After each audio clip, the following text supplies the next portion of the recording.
जागतिक महिला दिनाच्या हार्दिक शुभेच्छा. महिला दिन आपला थोडा लेट झालाय, पण तेवढ्याच उत्सुक महिला दिसत आहे की तेवढ्या उत्सुकतेने आपल्या ह्याच्यामध्ये भाग घेत आहेत. माझ्या वक्तृत्वाचा विषय आहे एका स्त्रीच्या मनाची कहाणी. 8 मार्च जागतिक महिला दिन ही तारीख फक्त कॅलेंडर पुरतीच मर्यादित नसून या ठिकाणी स्त्रिया 8 मार्च हा महिला दिन जो आहे तो रोज साजरा केला पाहिजे. हा दिन हा आईच्या मायेचा, बहिणीच्या जिव्हाळ्याचा आणि स्त्रीच्या सन्मानाचा असा हा दिवस असतो. या ठिकाणी स्त्री जेव्हा जन्माला येते तेव्हा ती मुलगी म्हणून येते. लहानपणी मुलगी म्हणून वाढते, तेव्हा तिच्या आयुष्याची सुरुवात ही संघर्ष इथूनच सुरुवात होते. ती तिच्या स्वप्नांना स्त्री तिचे जे अस्तित्व आहे ते इतरांसाठी समर्पित करते, कुटुंबासाठी समर्पित करते. तसेच ज्यावेळेस ती स्त्रीला मातृत्व प्राप्त होते त्यावेळेस स्त्री ही फक्त मुलांसाठी रात्रभर जागते. तसेच मुलांची काळजी घेते रात्रभर जागून. यावेळेस तिच्या मनामध्ये किंवा डोळ्यामध्ये आपल्याला थकवा दिसतो, तिच्या डोळ्यामध्ये चिंता दिसते आणि स्त्री ही कुटुंबासाठी संकटाच्या काळी न डगमगता खंबीरपणे उभी राहते.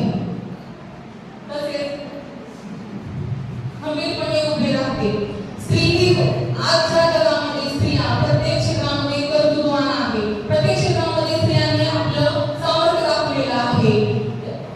स्त्री ही कुटुंबाचा आधार आहे. तसेच भावाच्या पाठीमागे बहीण ही खंबीरपणे उभारते. संसारामध्ये पत्नी म्हणून उभा राहते. संकटामध्ये आलेल्या वादांना गंभीरपणे अद्भुत शक्ती म्हणून उभारते. स्त्री ही कुटुंबाचा आधार असते. असं म्हटलं जातं यत्र नार्यस्तो पूजते रमन्ते तत्र देवता. या ओळीप्रमाणे फक्त महिलांना 8 मार्च म्हणून एका दिवसापुरतं म्हणजे सन्मान दिला जातो.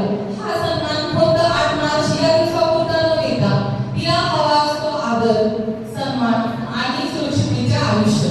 स्त्री ही कुटुंबाचा आधार असते. तिच्या पंखांवर देण्याचे, इतरांच्या पंखांवर देण्याचे काम ही स्त्री करते. घरातील कुटुंबाचा आधार बनते. शेवटी एवढंच म्हणेन की स्त्री आनंदी असते तर घर आनंदी असते, घर आनंदी असते तर समाज आनंदी असतो आणि समाज आनंदी असते तर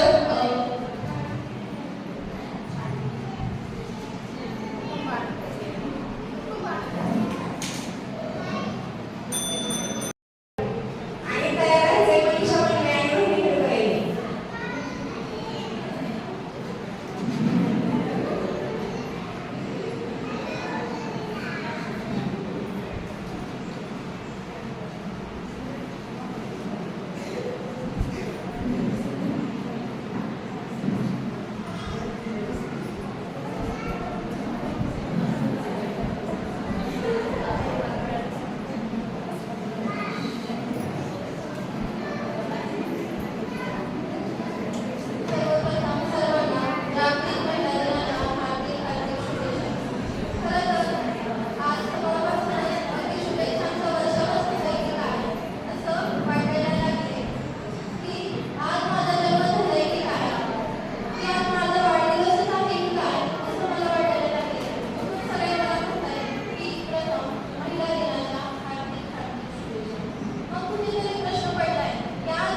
उठल्यापासून ते रात्री झोपेपर्यंत तिच्या पायाला कसला दम नसतो.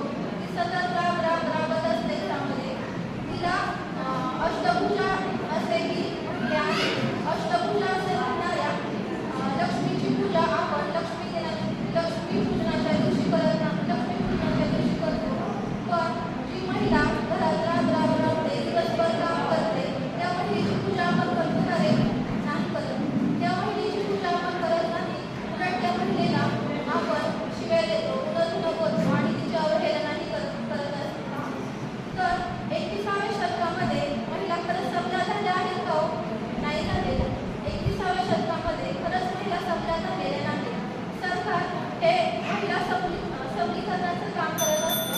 त्यामध्ये अनेक कार्यक्रम योजले जातात.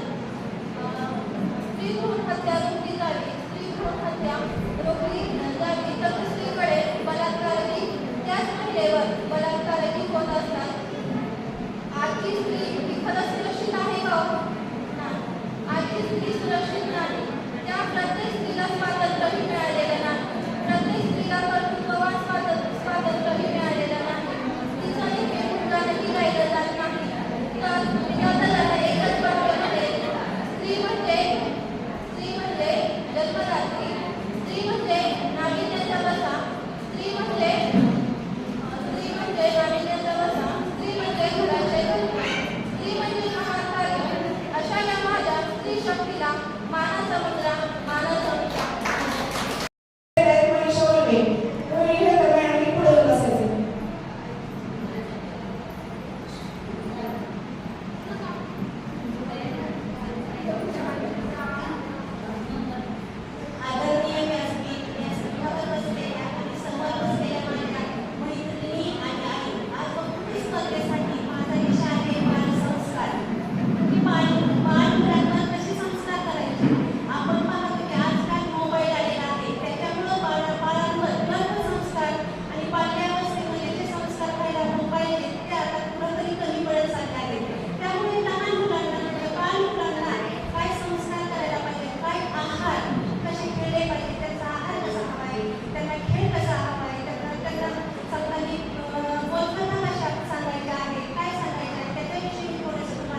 तुझी टोपी अशी पाण्याची वेळ मुलांवरती येईल. म्हणून म्हणते मला वाटतं आपलाच काळ बरा होता.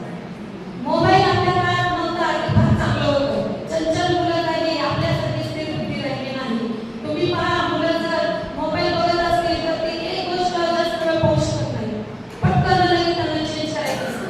लगेच दुसरं नातेसंबंधच काय, तुम्ही मोबाईलच्या लिंक चेंज करू शकता, उद्या नात्यातलं काय, नातं तर चेंज करता येणार नाही. जन्मोजन्मीचं नातं आपण जे म्हणतो शाळा जन्म, तर ते कसं निभावणार पुढची पिढी, हा मोठा यश प्रश्न आहे. आणि म्हणून मला वाटतं आपलाच काळ बरा होता.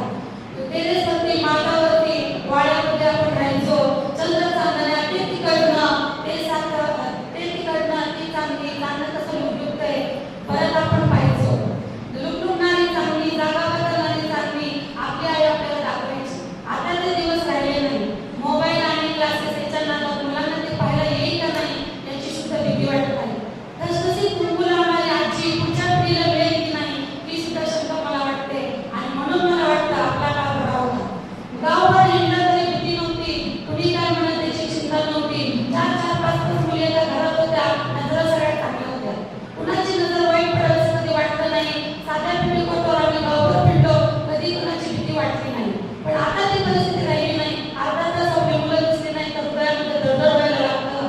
आणि म्हणून मला वाटतं माझा काळ आपला काळ बरा होता. घरं लहान होती पण मनं मात्र महान होती. घरं लहान होती पण माणसाची मनं मात्र लहान होती.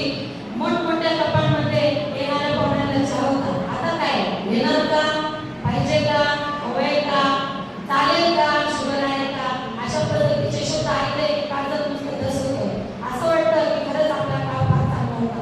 स्कर्ट साधं म्हणजे झंपर प्रॉपर मुलगी गावभर फिरत होती, कसली कोणाची भीती नव्हती. एका मुला आज फक्त 4-5 मुली असल्या तरी ते सांभाळणं कठीण, त्या काळी कठीण झालं नव्हतं. आता एक मुलगा असला तरी आईला मोठी कसरत करावी लागत आहे. म्हणून जाता जाता एवढं सांगते, पुढारलेल्या या समाजाला किती होऊन जाऊ दे प्रगती, किती प्रगती होऊन जाऊ, पण आम्ही 1990 पर्यंतच्या ज्या महिला आहेत ते आमचे पाय मात्र जमिनीवर घेऊ, आमचे पाय जमिनीवर ठेवू. खूप सुंदर विषय मांडला. आपलाच काळ बरा होता. खरोखरच बरं का, आपला काळ खूप सुंदर आहे. काय होतंय, शाळेत जात होतो आणि आपल्या आईवडिलांना खूप बोलत होतो. वडिलांना आपल्या आईवडील कधी आपल्या शाळेत आलेच नाही, आपल्याला सगळे बोलायचे. आता काय झाले, मुलाला कोणी बोलत नाही, वडिलांना बोलवतात, मग आपल्याला सुद्धा रागावलं जावं लागतं. आता पुढचा काळ असा येणार आहे, आपली जेव्हा रागवलं होती ना तेव्हा आजी आजोबाला बोलण्याचं प्रकार येणार आहे. त्यामुळे आपला काळ खूप छान आहे. यानंतर इथे कल्पना आखाडे, सुरेखा शिंदे त्यानंतर तयार होते.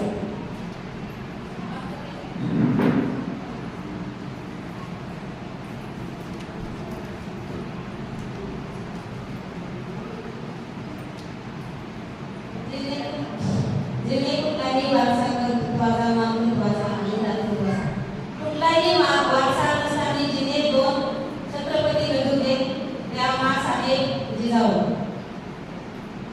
हा समाज अज्ञानात, दारिद्र्यात आणि अंधकारात घुसलेला होता. त्यांनी क्रांतीची लाट म्हणून जे आल्या त्या अहिल्याबाई होळकर. डॉक्टर बाबासाहेब आंबेडकर यांनी गुलामीची खबरप्रती खरं पण पोलादाचे पंख म्हणून ज्या त्यांच्या लाभलेल्या पत्नी रमाबाई यांनी स्वतःचे 4 डोळे मातीत मिसळून व संसाराचा त्याग करून जे बाबासाहेबांना साथ दिली त्या त्यागमूर्ती रमाबाई.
1910 मध्ये 17 देशातील प्रतिनिधी गोळा होऊन 100 प्रतिनिधींनी जागतिक परिषद भरवली. त्या परिषदेमध्ये 100 प्रतिनिधी होत्या. त्यातील एका प्रतिनिधीने त्यांचं नाव क्लारा झेटकिन या सदस्यांनी आपल्या वर्षातील एक दिवस मंडळातील साधा फॉर्म म्हणून त्यांनी मागणी केली आणि ही मान्य केल्यामुळे सगळ्यांनी एक मताने मागणी मान्य झाली. तेव्हापासून आपण 8 मार्चला महिला दिन साजरा करतो.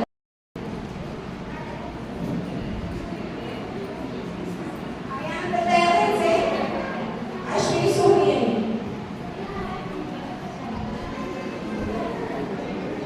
नमस्कार. सर्वप्रथम माननीय नारायण पाटील यांना साष्टांग आणि इतर जमलेल्या सर्व महिलांना महिला दिनाच्या हार्दिक शुभेच्छा. आणि आज मी तुम्हाला वेगळ्या विषयावर वेगळा एक आपलाच विषय आणि महत्त्वाचा विषय आहे त्याच्याविषयी बोलणार आहे. त्यामुळं सगळ्यांनी शांत बसून ऐकलं तर खूप बरं आहे. आणि आज मी विषय घेऊन आले तुमच्यासाठी गॅसची बचत. गॅसची बचत सगळ्यात महत्त्वाची आज आपली आहे आणि मला हा सगळ्यांचाच प्रश्न मोठा प्रश्न झाला आहे. तर त्याच्यासाठी मी तुम्हाला काही मुद्दे सांगते. ते सगळ्यांनी विचार नका. तर पहिल्यांदा सांगते, पहिला मुद्दा आहे स्वयंपाकाची पूर्वतयारी. आपण जे गॅस चालू करून कढई गॅसवर ठेवून गॅसवर भांडी गोळा करा, मसाले वाटा, लसूण सोलायला घ्या, कांदा कापा. तर ह्या गोष्टी न करता सुरुवातीला आपण ते पूर्ण तयारी करा. पैसे महत्त्वाचे नाही आहे. पहिले वेळेस 800-900 रुपयाला टाकू पण आता भेटतच नाही. त्याच्यामुळं पूर्व तयारी करणे हा खूप महत्त्वाचा मुद्दा आहे आपल्यासाठी. त्याच्यानंतर आहे झाकण ठेवून स्वयंपाक करणं. आपण जे भाजी वगैरे शिजायला घालतो तो पदार्थ झाकण न ठेवल्यामुळे त्याला जास्त वेळ लागतो. तो जर झाकून ठेवला तर आपली 15 ते 20% गॅसची बचत होऊ शकते. त्यामुळं झाकण ठेवूनच भाजी करायची. त्याला तरीचा विषय जास्त ठेवायचा नाही. तर येण्यासाठी उघडं ठेवायचं म्हणून नाही. तर त्यानंतर आहे पाण्याचे योग्य प्रमाण. आपण स्वयंपाकामध्ये हमेशा जास्त पाणी टाकतो. 8 करू नंतर ठेवून देतो बराच वेळ शिजायला शिजण्यापेक्षा जास्त. तर ते आटून देण्याचा विचार करू नका. तर त्याला योग्यच पाणी टाका. त्याला जास्त पाणी टाकायचं, कमी मीठ टाकायचं, आटून हे करायचं हा प्रकार करू नका. ही आपल्या हातातली गोष्ट आहे. त्यानंतर प्रेशर कुकरचा वापर. महत्त्वाचं म्हणजे प्रेशर कुकरचा वापर. प्रेशर कुकरचा वापर केल्यामुळे आपला गॅस आणि वेळ 70% वाचणार आहे. दोन्ही पण वेळ आपल्याला महत्त्वाचा आहे. तर प्रेशर कुकरमध्ये आपण बऱ्याचशा भाज्या जवळजवळ सगळ्या भाज्या आपण करू शकतो. डाळ, भात, भाज्या त्या कुकरमध्ये केल्या तर आपली 70% वेळेची आणि गॅस दोन्हीची बचत होणार आहे. आणि दुसरा मुद्दा म्हणजे फ्रीजमध्ये काढून लगेच गरम करायला ठेवू नका. सगळ्यात जास्त गॅस तिथंच व्हायला जातो आपला. गॅसमधल्या भाज्या जास्त वेळ नाही ठेवण्यासाठी आपण फ्रीजमधली भाजी आधी रूम टेम्परेचरनुसार काढून जास्त तुम्ही आधी काढून ठेवली, सकाळी उठले की काढून ठेवली तर त्याला जास्त वेळ लागत नाही. आपोआप टेम्परेचरवर होऊन जातं. तर त्यावेळेस आपण तो गॅस वाचला जाईल तिथेही. आणि दुसरं म्हणजे दुसरा महत्त्वाचा म्हणजे गॅसची वारंवार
जन्म आणि मृत्यूमधला प्रवास. तर तो प्रवास कसा करायचा, सरकारी करूनच तो प्रवास करायचा. तर सरकार्यामध्ये म्हणजे रक्तदान असं वेगवेगळ्या प्रकारचे दान असेल तर मी रक्तदान या विषयावर थोडंसं बोलणार.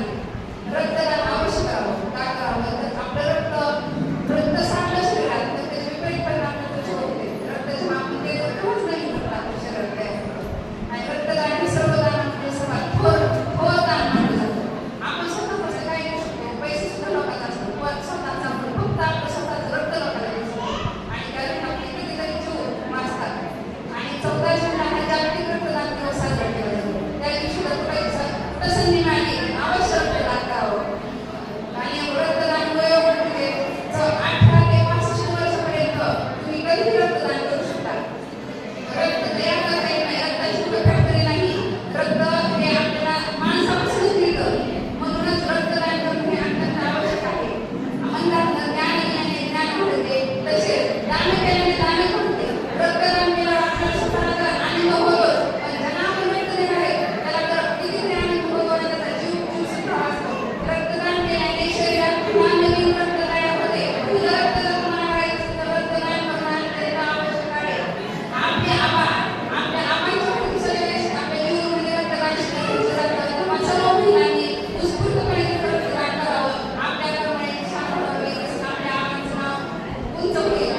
नाही